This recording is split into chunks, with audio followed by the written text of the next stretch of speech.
Good evening. The 10th day of witness testimony in the Derek Chauvin murder trial may prove to be one of the most important. Two physicians, including the medical examiner who performed the autopsy on George Floyd and ruled his death a homicide, faced intense questioning from both prosecutors and the defense.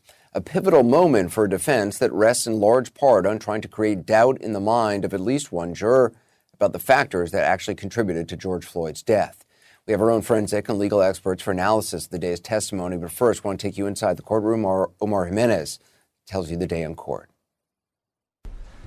In one of the most highly anticipated moments of the trial, you conducted the autopsy on Mr. George Floyd. I did. Hennepin County's chief medical examiner, Dr. Andrew Baker, took the stand. With respect to Mr. Floyd, you didn't see any damage to the heart muscle. That's correct. Did you note anything resembling either a pill or pill fragments in the stomach? I did not. His autopsy report on George Floyd listed the manner of death as homicide, but specifically cardiopulmonary arrest complicating law enforcement subdual, restraint, and neck compression. I would still classify it as a homicide today. No mention of asphyxia and no physical findings to support it either. In my opinion, the law enforcement subdual, restraint, and the neck compression was just more than Mr. Floyd could take by virtue of those heart conditions. According to testimony Friday, in June 2020, he even told investigators of George Floyd, if he were found dead at home alone and no other apparent causes, this could be acceptable to call an OD or overdose. But he added at the time, I'm not saying this killed him.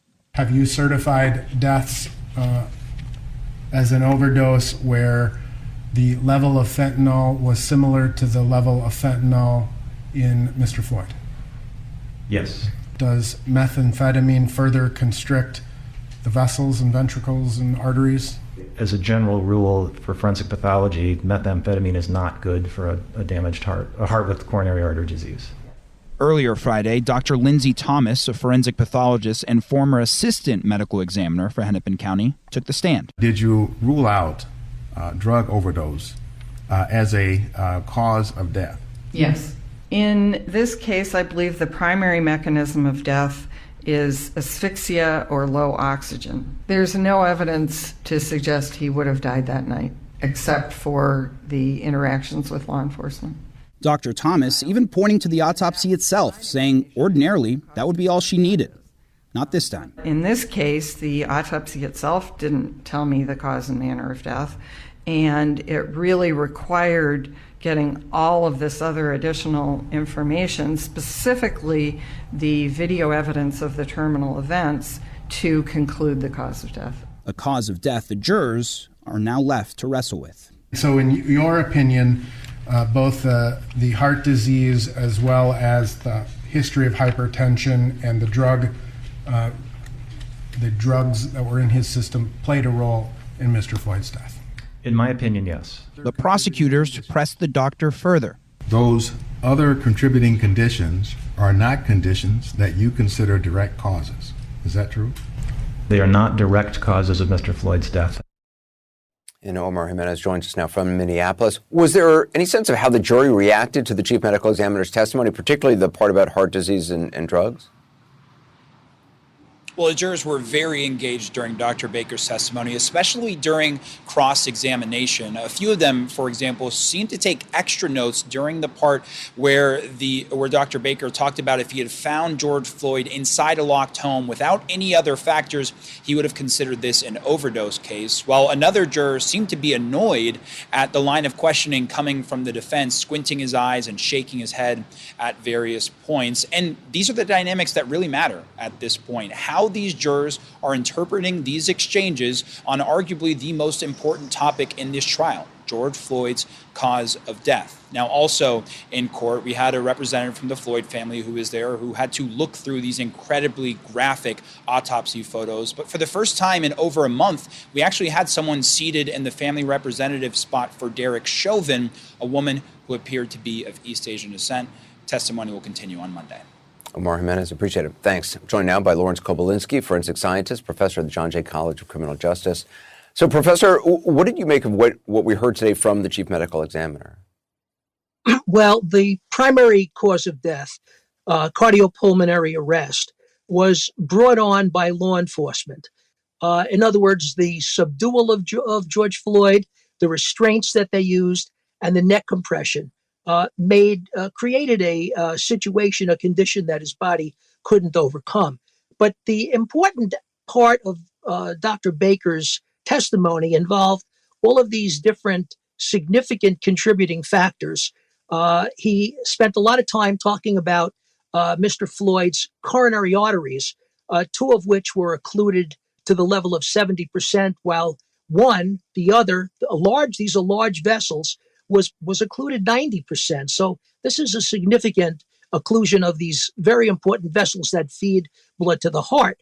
The fentanyl level that he had, as we now know, is 11 nanograms per milliliter, which is a lethal dose for a normal, healthy person. What I didn't hear much about is tolerance. George Floyd was a drug abuser and had built up a tolerance, and that's an important factor here. But fentanyl depresses respiration. Also, methamphetamine is dangerous to the heart at any level. And although there was a small dosage, it could have impacted on the heart. The other point is that the restraint created by law enforcement created a very physiologically, a stressful situation that resulted in adrenaline flowing throughout his body. And adrenaline speeds up the heart. All of these factors create difficulties because there isn't enough oxygen coming into the body, especially with a knee on the neck, compressing the very small area where oxygen or air has to come in to feed the lungs. I found all of this fascinating because it simply contradicted the other experts. Remember, he's a medical examiner dealing with post-mortem cases after death.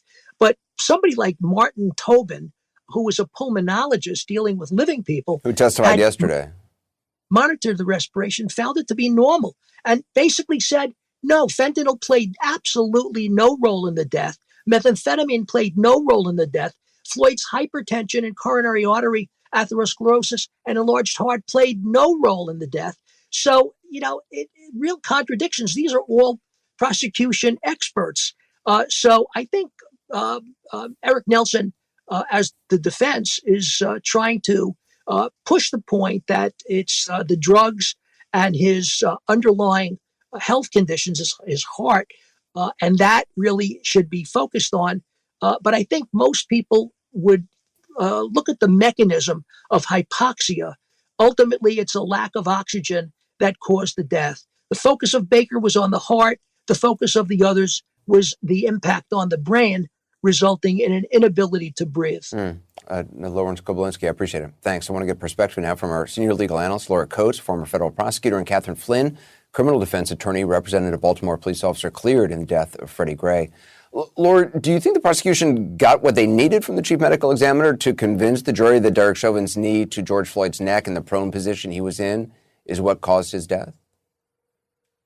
I think they did. It's only because it came at the end of other medical experts who laid the foundation for the medical examiner. You see, when these reports are written, they're not really written to be fictionalized novel or dramatic readings. They're meant for people who are within their own colleague base. So when he writes things like cardiopulmonary arrest, what does he mean? When he talks about the complicating, is that the normal usage of the word or otherwise? The other two experts, the forensic pathologist, the pulmonologist, really laid the foundation because this is a very unique circumstance where normally the medical examiner only has the process of elimination to guide his or her analysis. But here, as was explained earlier in the testimony today by Dr. Thomas, that you had the benefit of the terminal event, all of the steps that led up to it, the widely covered video from different vantage points to allow them to get the full complexity of what happened, and it informed it. But I think his positioning and the sequence of witnesses is what was so convincing and compelling. Catherine, the medical examiner said today that while Floyd had heart disease and drugs in his system, they were contributing conditions. They were not direct causes of his death. Police restraint was the main cause. Under the law, does that mean that the jury should find Chauvin guilty, or should they take into account these other factors? Well, I mean, that's obviously going to be up to the jury. They certainly could reach the conclusion that the state is asking for, but you have to keep in mind the defense is setting this up for their experts to testify. Those defense experts will have the opportunity to have listened to all of this evidence, and they're going to be prepared to respond directly to the state's evidence. And those are, I assume, highly regarded experts, and they've been well prepared. And the defense is going to be prepared to answer all of those points that were established today in order to argue to the jury that if the experts are disagreeing as to the cause of death, that's reasonable doubt. Yeah, I mean, Laura, the defense did zero in on the level of fentanyl found in Mr. Floyd's system, and they were able to get the medical examiner to testify that that amount of fentanyl, if he had been found in a hypothetical home with no other evidence, no police attack or handling, that could have been listed as a cause of death. How much of a problem do you think that presents for the prosecution? Well, you see, the defense can't play the games of being too cute with hypotheticals, and both prosecution and defense need to be very wary of them because of the obvious contradictions here. Remember, you can't take away all the different factors that are specific to this particular fact pattern. You can't say, if there had never been a police encounter, could you say the police officers caused the death? I mean, the idea here of trying to take away and strip down to the bare bones to the point that it becomes absurd is very aware and obvious to a jury. So they have to be very careful about this, especially since yesterday they got caught up, the defense did, I believe, yesterday, trying to take a sliver of something, talking about whether George Floyd said he ingested drugs or otherwise. So they have to be careful about this. But in any event, there's not so much contradiction here. Remember, cardiac arrest, as it's been described by multiple witnesses now, is a sudden cessation of the heart. That's how every human being dies. The real issue here is the mechanism of death, how it actually occurred. And you add to that, it was a cardiopulmonary arrest, meaning the lungs and the heart stopped, and they've identified the mechanism by the law enforcement's restraint. There's not a lot of contradiction here to point out if you're the defense. Laura, were you surprised that the medical examiner answered a hypothetical question? I mean, does one have to answer a hypothetical? Because it seems like in any hypothetical setting, there are so many factors that may go into something. It's a hard question to actually answer. Well, they're not required to answer the hypotheticals if they have their own druthers outside of the courtroom. But until the judge says they don't have to answer the question, or there's an objection that allows them not to have to answer it, they are compelled by virtue of being a testifying witness. However, they handled it quite well to really point out why this was not the case here. And I think it also buttresses their credibility when they're willing to answer and concede certain points, but then you have to bring it back around, as the prosecution did, to say, okay, fine, but what were the facts in this case? And remember, the jury recalls there was a 9-minute and 29-second video that reminds them that there was a police encounter. And at the end of it, we're here. Yeah. Catherine, what do you think of the defense thus far and how they're doing? Well, I think they're doing generally as well as they can. I think, we have to wait and see what their experts are going to testify to. I mean, they're clearly laying the groundwork for their witnesses' testimony. They're setting it up. They're doing it bit by bit. What you try to do as a defense attorney is get pieces from every witness that you ultimately can weave together for your closing argument. And they're trying to present a situation so that their expert witnesses can come in and testify and hopefully be as equally persuasive as the state's witnesses have been. So it's clear to me that they are methodically building the opportunity for their witnesses to come in and sort of answer the questions that they have been sort of opening up with some of the questioning of the state's witnesses. Catherine Flynn, I appreciate it. Laura Coates as well. Thank you. In a moment, we'll have more reaction to the trial. The attorney for the family of George Floyd will join us, Benjamin Crump, sharing what he believes jurors will take away from today's testimony and whether he thinks the defense did enough to create doubt in the mind of jurors. And later, Congressman Matt Gaetz moments ago spoke to a women's group as he faces a federal sex trafficking probe. He told the group, quote, "I have not yet begun to fight." This is a key House committee announced a new investigation today. Details when we continue.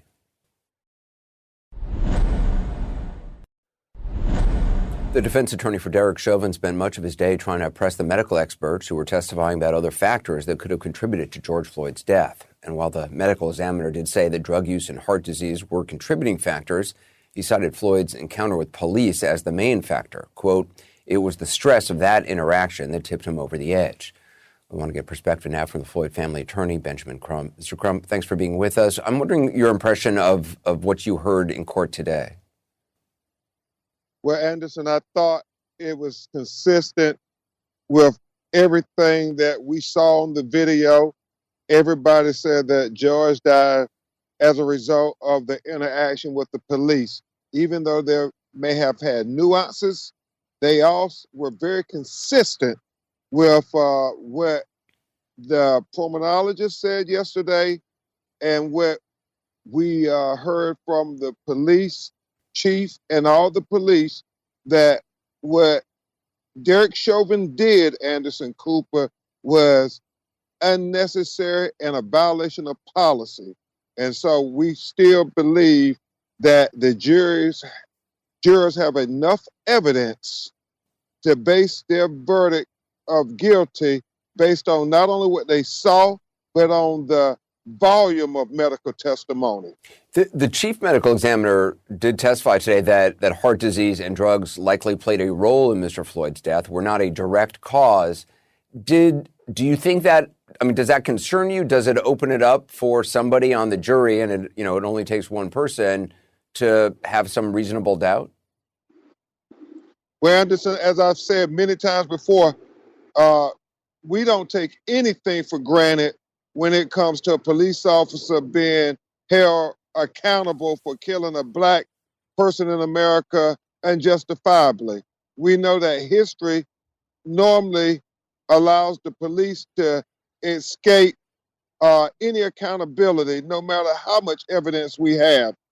But when you think about Dr. Thomas, the doctor who testified before the medical examiner, who actually helped train the medical examiner, she said that the manner of death is homicide, but the mechanisms of death is something that a medical examiner doesn't normally put in a report. They would all refer back to the pulmonologist. And yesterday, he clearly said George Floyd died as a result of Derek Chauvin and the other police officers causing him not to be able to breathe. Do you have a sense of how long the prosecution may continue to present their case?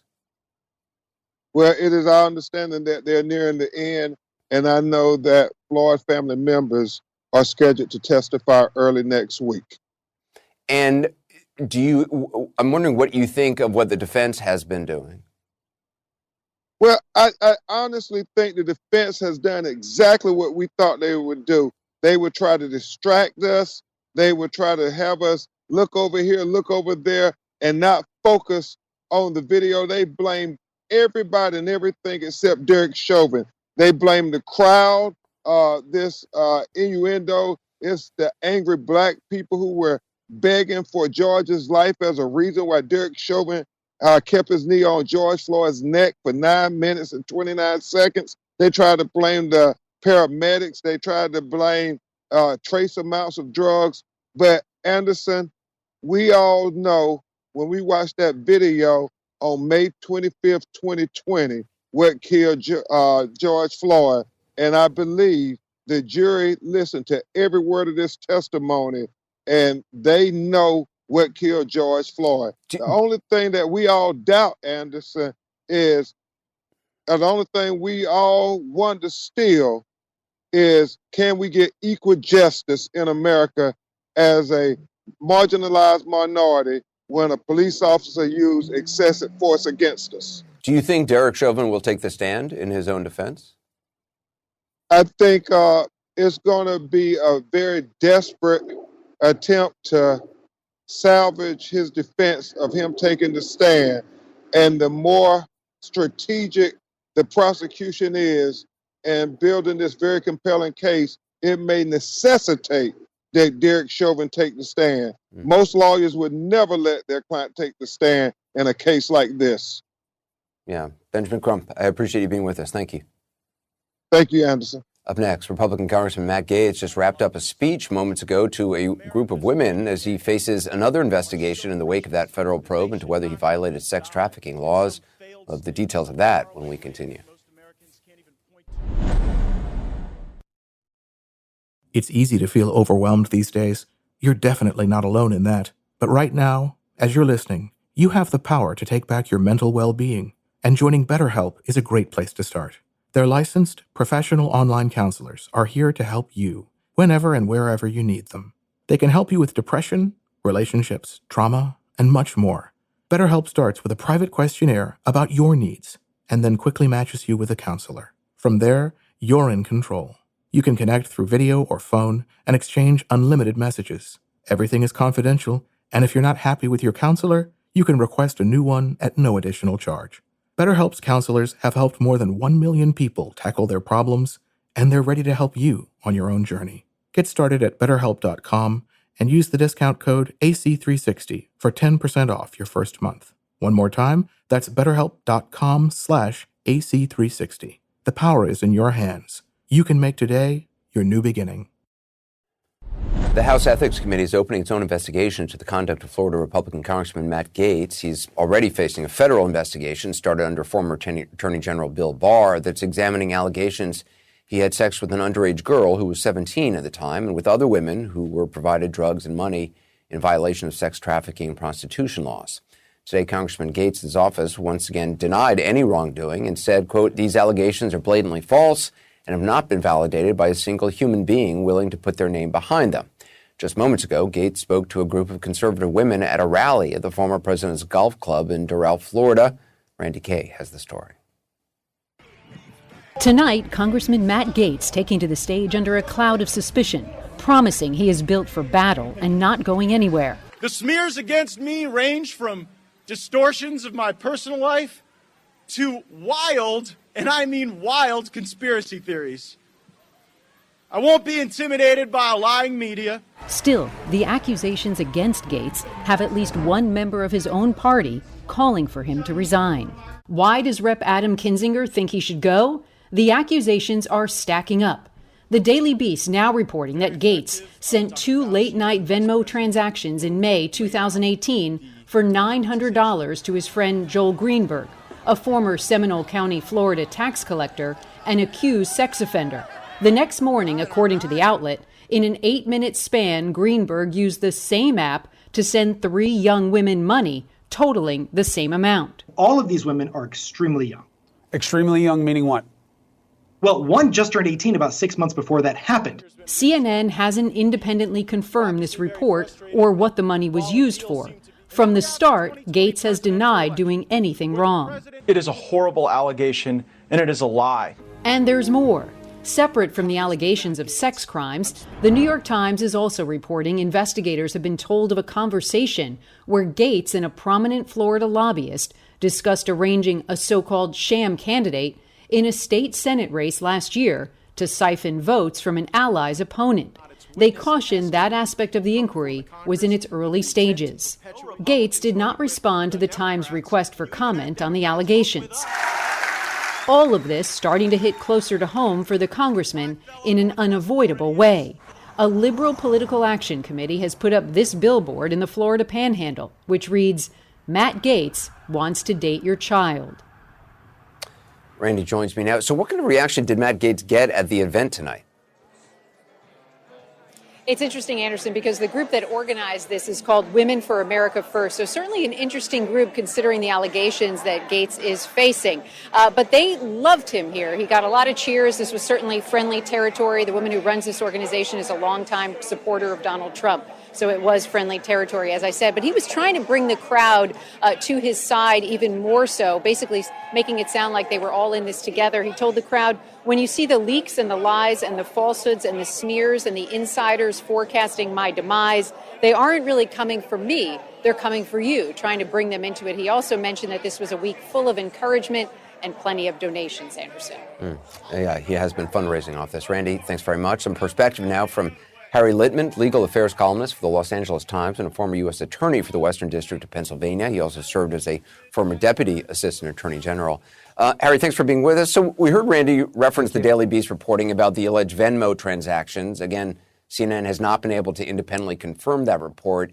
If it's accurate, how damaging could that be for Congressman Gaetz?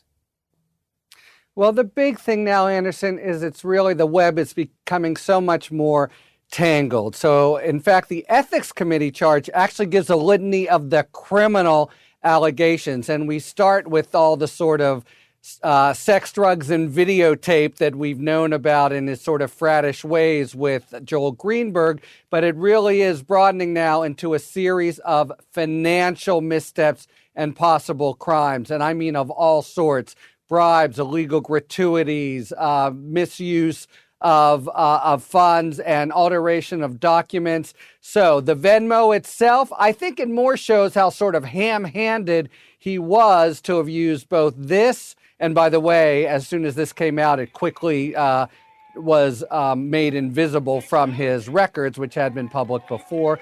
He also uses Apple Pay. There's just an overall sense of him as a kind of entitled guy, smug, arrogant, the sort of person really that people like to see brought down. But that's in his dealings with Greenberg. And what's really, I think, happening now is we're understanding it's about much, much more than did he or didn't he have sex with an underage minor, and rather a whole kind of broad potential series of crimes that would justify the Department of Justice having Greenberg cooperate against him because there's enough out there. So you'd have Greenberg and some of the women victims, and now in the financial crimes, even other witnesses. I think we don't know the full letter and of the law, but we know that it's broader and broader. You know, it's interesting. I saw a number of your tweets about this, and you were talking about how the Department of Justice, as it is currently configured, they would not be looking to do a plea deal with this Greenberg character if what does it tell you that they're looking to do a deal with Greenberg that about the potential crimes that they believe Gates may have committed? I think it does tell you a lot, and you start with the premise that we now have a sort of conscientious, by-the-book attorney general. So the rule is you don't cooperate down, even if you're getting a big scalp of a congressman. You need the conduct to be equally culpable. So when a prosecutor stands up in front of court yesterday and says, we expect a plea, that's not a casual statement. It means it's been run all the way through, probably to Garland himself, since there's no deputy yet in the seat in DOJ. And they've determined two things. One, that Gates overall is as culpable when everything is put together, and that's what we don't know yet. And two, that they're going to be able to use Greenberg, and he is a troubled, flawed witness, of course, to give substantial assistance. They just wouldn't say it otherwise. Garland wouldn't say it otherwise. So of all the sorts of swirling possibilities, it was that fact, I think, that shone through as the most significant. Interesting. Harry Lippman, I appreciate you being with us. Thank you very much. Thanks very much, Anderson. Still to come, one vaccine maker requests expanded use of its vaccine for children ages 12 to 15. I'll talk with Dr. Sanjay Gupta about that. And later, remembering Prince Philip, Queen Elizabeth's husband of more than 70 years, who died at the age of 99. We'll have a live report from Windsor. Major step today in the effort to get more children vaccinated. Pfizer is asking the FDA to expand its emergency use authorization and allow 12 to 15-year-olds to get its vaccine. It's already authorized for ages 16 and up. Dr. Sanjay Gupta joins us now with more. How likely is it you think the FDA will approve the Pfizer vaccine for 12 to 15-year-olds? It looks very promising, Anderson, and this is sort of advancing the timetable. You remember Dr. Fauci said it might be the fall before we would see this, but now Pfizer's applying. Actually, they're applying for an amendment to the emergency use authorization, and that might expedite it even faster because they're just trying to change the existing emergency use authorization to include this age group. If the data holds up that Pfizer has released, it should be pretty promising. It had a very good side effect profile, and there were no cases of illness in the vaccinated group of people in these 12 to 15-year-olds. So we'll see, but it does look promising. There have been some reports of adverse reactions to the Johnson & Johnson vaccine, both in the United States and in Europe. Can you kind of put it in scale and context? Yeah, I mean, this is important to keep an eye on. And again, there's this significant monitoring that's going on of all these patients who are receiving the vaccines. We're talking about 4 patients who had developed blood clots, Anderson. 1 was actually during the trial, and 3 in the rollout since then here in the United States.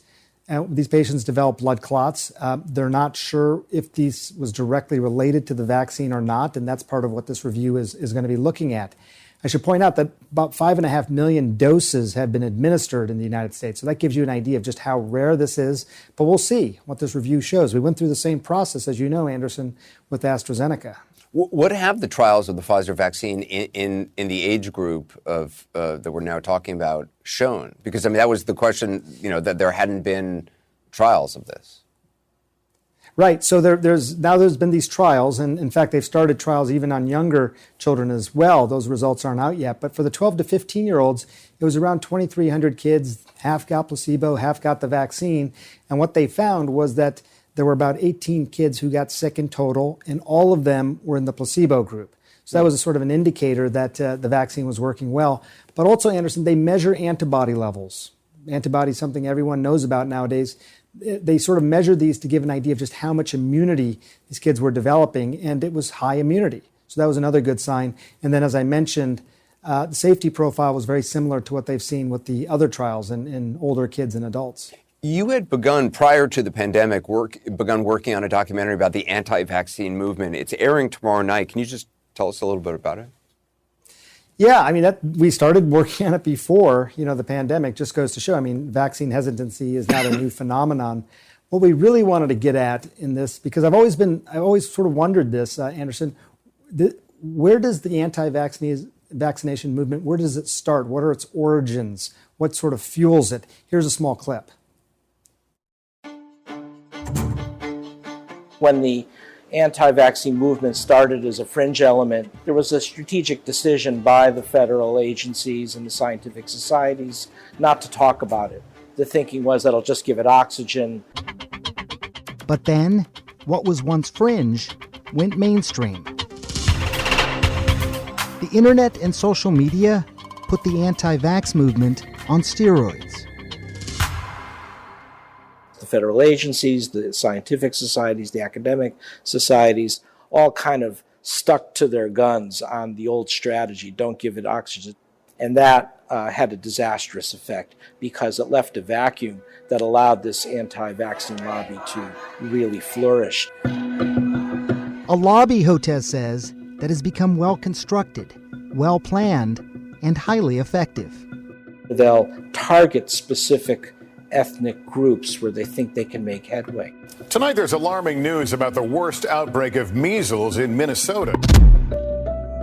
So they did this with the Somali immigrant community in Minneapolis in 2017. Don't listen, doctor. Don't listen, anybody. Listen to your rights. They held town hall meetings, teleconferences, etc., convinced the Somali immigrant community that vaccines cause autism. They responded by not vaccinating their kids. The result? A measles epidemic. 21 kids ended up in the hospital. It's amazing to me, Anderson, just how targeted some of these anti-vax campaigns are. It's very strategic, very well organized, and as you know, more relevant than ever given what we're going through. Vaccine hesitancy in this country is about 20%, and the issue is that 20% of adults don't get vaccinated. Without vaccinating kids, it'll be very hard to get to herd immunity. That's why we wanted to show this film. Sanjay, I appreciate it. Look forward to that. That's a special report, The Truth About Vaccines, airing tomorrow night, 9 p.m. Eastern here on CNN. Up next, an up-close look at vaccine hesitancy in one state in particular, and the effort underway to try to get people to change their minds and roll up their sleeves for a shot.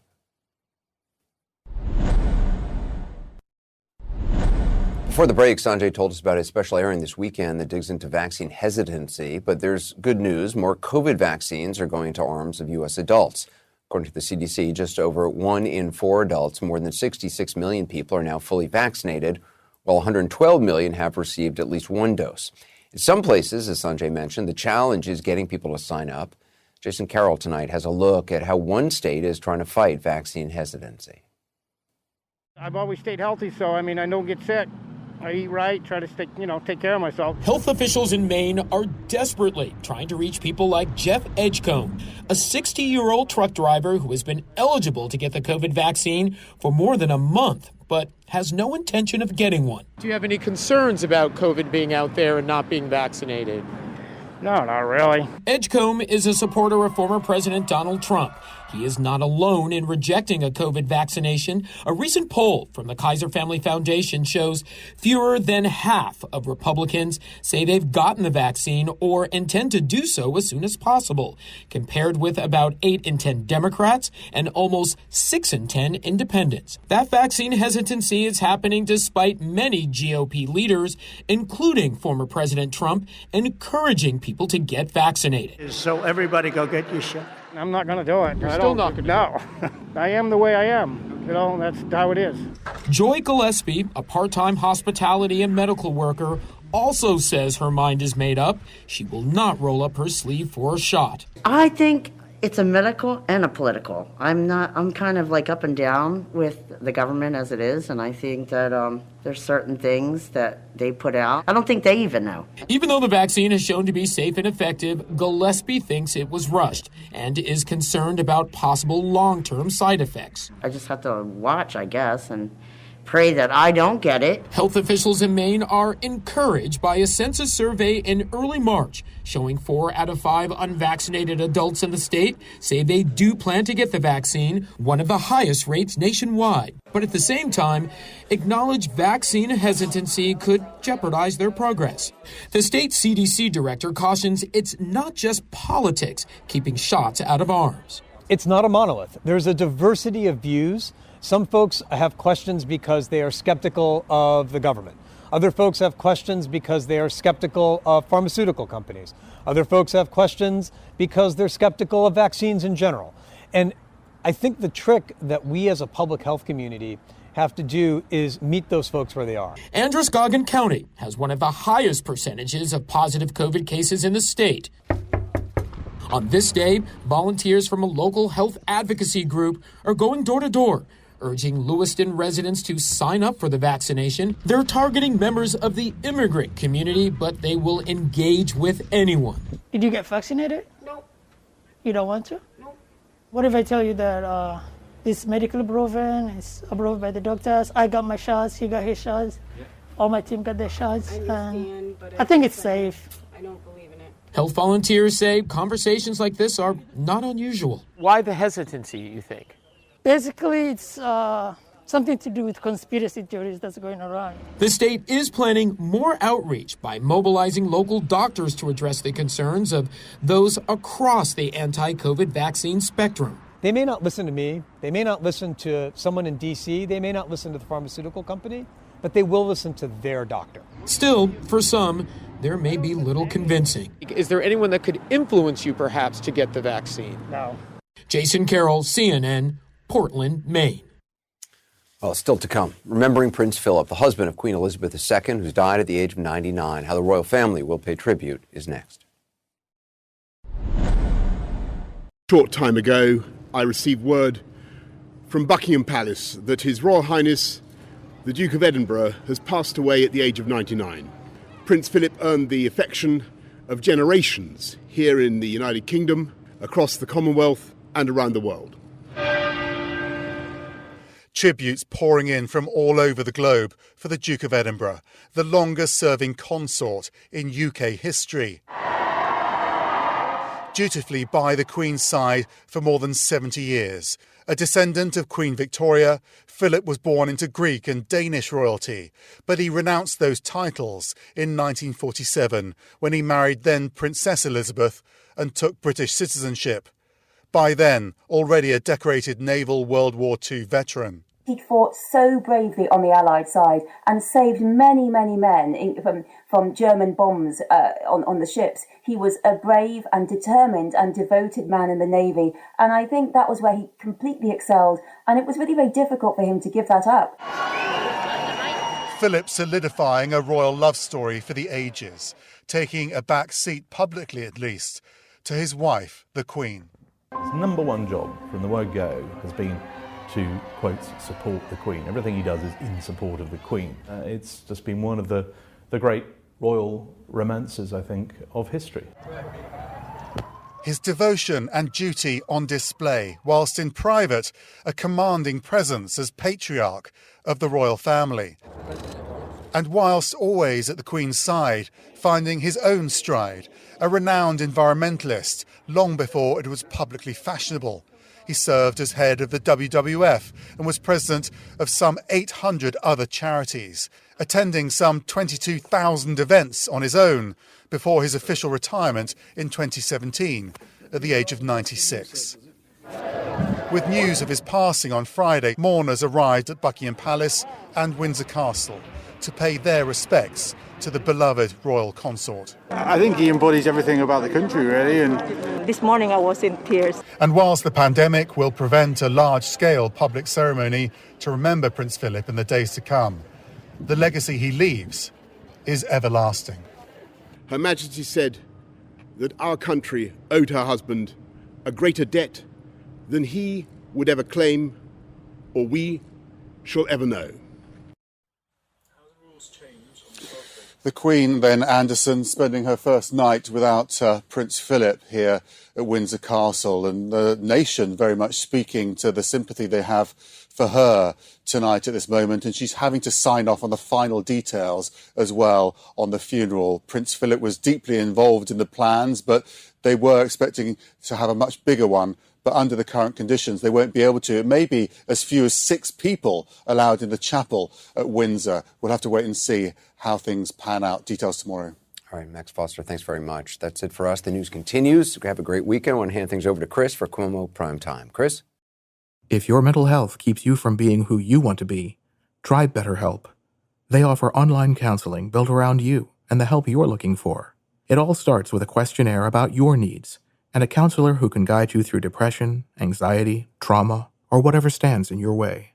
Getting started with BetterHelp is easy, and when you visit betterhelp.com/AC360, you'll get 10% off your first month.